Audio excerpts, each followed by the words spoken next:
on the ice. Welcome to Walkers on Winni Season 4. We're starting off with a winter update.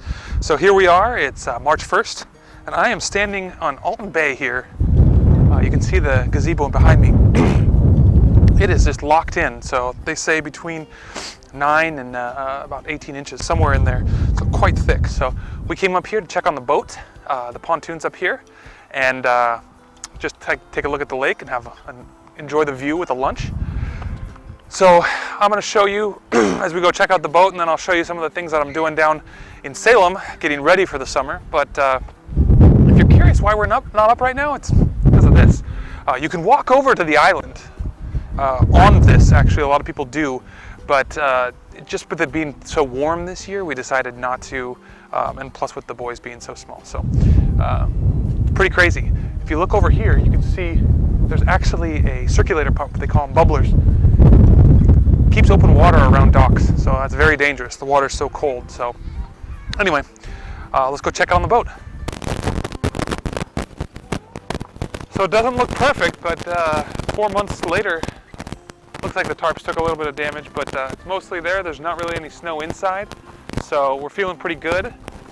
You can see some other frames have broken down over the course of the last couple months. So that's what we were up here to check. If you notice, it's blowing around a little bit, so all I'm going to do is just put on some bungee cables, tighten it down, because we'll be back in about 6 to 8 weeks. So happy to report that it's still on the, I have some jack stands just to make sure that the tires don't deflate and then go into the dirt. So I'll take a look down there, make sure they're good, but pretty happy. So here, I'll just go ahead and tighten it up. Also, the board looks like it's a little bit in need of some screws, so I'm going to pop those on there too.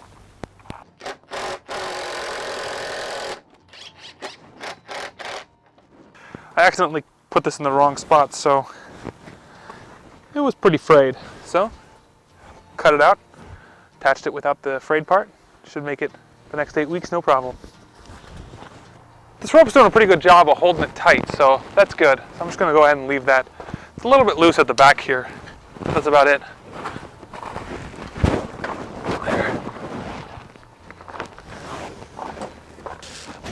I put these here because we had some problems, I think it was 2 years ago, when we came up and one of the tires was flat and it popped off the rim.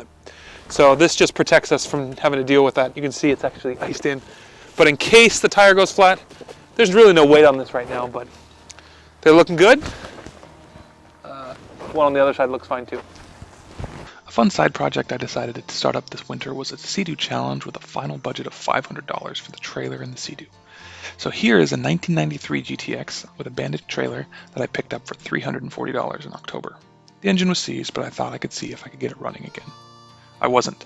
The lower unit was cracked and I had to pull out what I could, which was good, which the electrical was, and pick up a 1994 for $80 that I picked up later that had bad electrical components. After stripping the parts out that were good, this 3 GTS is going to go to the transfer station. Nothing good left in it. Barnacles all over the jet pump and everything else stripped out. So off we go, and we've got the 94 sitting nicely on the stand. So say goodbye to the 93. February 1st, Clark is going to try and start the GTX. Here we go, Clark. Press the button. Keep holding it down until you hear it go. Keep going.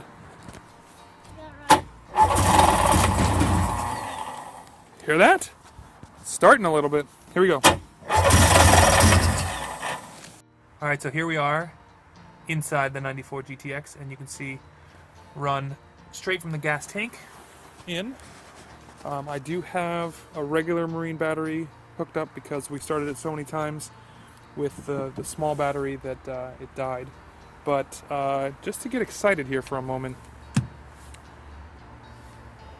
if I just tap this bad boy,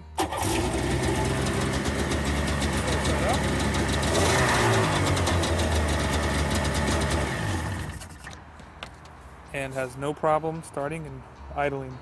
I need to hook up the